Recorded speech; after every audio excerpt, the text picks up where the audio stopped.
urgent. The AI revolution was barreling toward a catastrophic halt, trapped between the physical limits of hardware and uncontainable digital risks. The math was simple but brutal. Tech giants were designing massive, data-hungry models, far faster than a fragmented global supply chain could physically build the semiconductors to run them. At the same time, the software was getting too smart, too fast. We reached a point where unreleased models were capable of autonomously writing exploits that could cripple global infrastructure. Then, within a single 12-hour window on April 7, 2026, two massive corporate announcements dropped that addressed both barriers. That day, the conversation shifted. The focus moved beyond abstract algorithms toward the physical reality of heavy industry and the necessity of coordinated defensive security. To solve the physical bottleneck, we have to look at Austin, Texas, which just became the epicenter of a new manufacturing boom.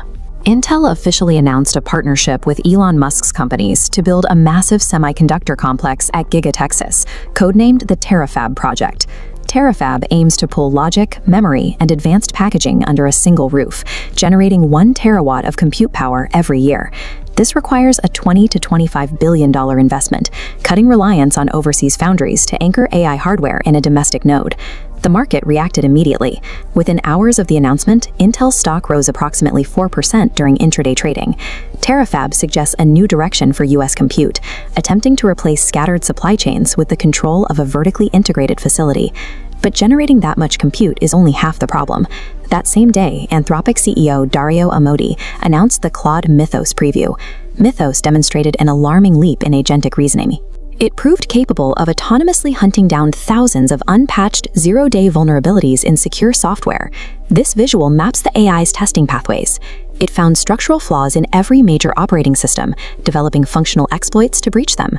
Due to these extreme offensive cyber capabilities, Anthropic refused public release. Instead, they locked the model down, launching Project Glasswing. Glasswing is a $100 million defensive initiative, granting restricted, vetted access to the Mythos model. It partners with organizations like AWS, Apple, Google, and Microsoft. Glasswing establishes a new precedent for frontier models, treating advanced reasoning as a dual-use risk that requires containment and defensive coordination before any public release. On one side of the country, hardware is expanding outward with billions in industrial concrete. On the other side, software is locking inward behind massive digital vaults. These twin events highlight a growing barrier. As compute costs and security risks escalate, the ability for independent players to compete at the frontier is being challenged by these multi-billion-dollar structures. The technology has matured into a vertically integrated, heavily fortified industrial complex. If they need a $25 billion engine and unbreachable vaults to contain the next generation of AI, what are they turning on?